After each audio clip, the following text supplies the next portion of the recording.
ગુજરાત વિધાનસભાનું સત્ર ચાલી રહ્યું છે અને સત્રના 11મા દિવસે ધારાસભ્ય ચૈતર વસાવાએ નર્મદામાં જે પ્રકારે દીપડાનો ત્રાસ અને આતંક છે, સાથે સાથે આ કાળિયાળ હરણ છે તેના જે પ્રકારના શિકાર થયા છે તે મામલે તેમણે હાઉસમાં સવાલો પૂછ્યા છે અને આ મામલે તેમને શું મંત્રી દ્વારા જવાબ મળ્યા છે તેના અનુસંધાને વાત કરવી છે। ચૈતરભાઈ, જે પ્રકારે મહત્ત્વના તમે આજે સવાલો પૂછ્યા છે, લોકોની જિંદગી જોખમાઈ છે તેવી પરિસ્થિતિ છે। અમારા વિસ્તારમાં ભૂતકાળમાં આજ કરતાં પણ વધારે જંગલ હતું। 10 વર્ષ પહેલાં તો આના કરતાં પણ ગીચ જંગલ અને ગાઢ જંગલ હતા, પણ ક્યારે કોઈ દીપડાએ છેલ્લા 1 વર્ષમાં 2 વર્ષમાં લોકો પર હુમલા કર્યા છે એટલા ક્યારે નહોતા કર્યા।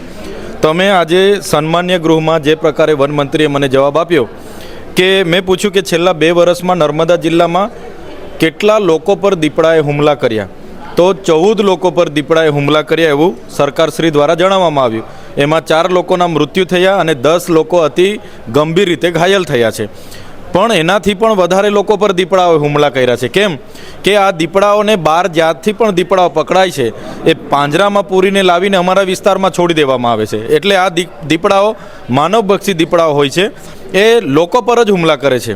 અમે અગાઉ પણ વન વિભાગને કીધું કે ભાઈ તમે રેસ્ક્યુ કરો, પાંજરાઓ મૂકો, તમારા વોચમેનને મૂકો અને દીપડાઓને પકડો, કેમ કે અમારા વિસ્તારમાં ખૂબ ડરનો માહોલ છે। આજે બાળકોને સાંજે કોઈ જગ્યાએ જવું હોય તો ઘરેથી નીકળાતું નથી। આજે સવારે કે દિવસે પણ આંગણવાડીમાં મૂકવા જવા માટે આજે ચિંતાનો વિષય છે, કેમ કે દીપડાઓ ગમે ત્યારે હુમલાઓ કરે છે।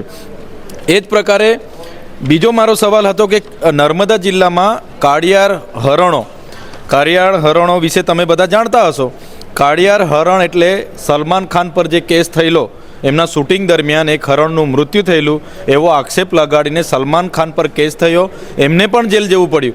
એવા કાળિયાળ હરણો અમારા વિસ્તારમાં જે રિલાયન્સનું સફારી પાર્ક છે, આદિજાતિ ગ્રાન્ટમાંથી સફારી પાર્ક બનાવ્યું અને પછી રિલાયન્સને હોપ્યું છે, એમાં પૂરી સિક્યુરિટી વ્યવસ્થા છે, સીસીટીવી કેમેરા છે, છતાં દીપડો કઈ રીતના ઘૂસ્યો અને આ 8 હરણોને મારી ગયા, 8 હરણોને દીપડાએ મૃત્યુ નિપજાવ્યા એવો આજે જવાબ આપ્યો છે। તો જે કાળિયાળ હરણો પર દીપડાએ હુમલો કર્યો ત્યાં એ કાળિયાળ હરણો બહારથી આદિજાતિ બજેટમાંથી બહારથી લઈને આવીને ત્યાં સફારી પાર્કમાં હતા, ત્યારે એમાં જવાબદાર કેવડિયાના ડીસીએફ, કેવડિયાના આરએફઓ અને જે પણ લોકો જવાબદાર હોય આ કાળિયાળ હરણોના શિકાર થયા છે એમાં એમના પર પણ કાર્યવાહી થાય એવી અમારી માંગણી છે।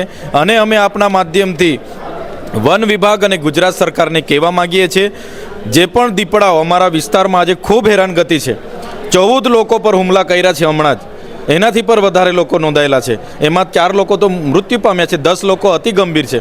તાત્કાલિક અસરથી દીપડાઓને પકડવા પાંજરા મૂકે, એમનું રેસ્ક્યુ કરીને રેસ્ક્યુ સેન્ટરમાં લઈ જવામાં આવે અને દીપડાઓને ખસીકરણ કરવામાં આવે એવી અમારી માંગણી છે।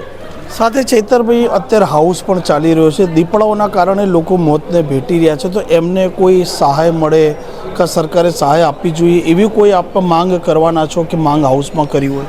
વાઇલ્ડ લાઈફ એક્ટ જે ત્યાં લાગુ છે એ અંતર્ગત તમે કોઈ વન્ય પ્રાણીને પથ્થર પણ મારો છો તો તમને 7 વર્ષ જેલની સજાની જોગવાઈ છે, અને દીપડો લોકોને મારી નાખે છે ત્યારે કોઈ કર્મચારી પર કેસ થતો નથી। અહીંયા કાળિયાળ હરણોને પણ મારી નાખ્યા, એની કોઈ જવાબદારી કોઈની બનતી નથી। તો આ કઈ રીતના કાયદો બે બાજુ ચાલે? આજે 14 લોકો પર હમણાં હુમલા થયા છે અને કેટલાય લોકો પર હુમલા થયા છે, આ તો ખાલી આપવા પૂરતોનો આંકડો છે, ઘણા લોકો પર હુમલો થયા છે। તો એના પર જે પણ વન વિભાગ જવાબદાર હોય એમના પર પણ કાયદેસરની કાર્યવાહી થવી જોઈએ। સહાય તો 2 લાખ આપે, 3 લાખ આપે, તમે અતિ ગંભીર થાવ તો 50,000 આપે। એ 50,000માં આ મોંઘવારીમાં શું કરવાનું છે? અહીંયા માણસનો જીવ જાય છે એની ચિંતા કરવી જોઈએ સરકારે।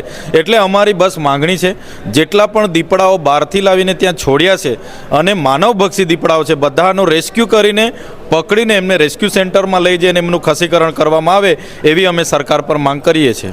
જે જરૂરથી તો હવે જોવાનું તે રહેશે કે જે પ્રકારે વન વિભાગનો આ પ્રશ્ન ઉપસ્થિત થયો છે, મંત્રી અર્જુન મોઢવાડિયા છે અને માનવભક્ષી દીપડાના કારણે અનેક લોકોના જીવ છે તે અત્યારે જોખમાઈ રહ્યા છે, તો આ મામલે ગાંધીનગરથી શું આદેશ આપવામાં આવે છે? આ પ્રકારના સમાચાર માટે નવજીવન ન્યૂઝ ચેનલ સાથે જોડાયેલા રહેજો। તોફિક ગાંચી, ગાંધીનગર।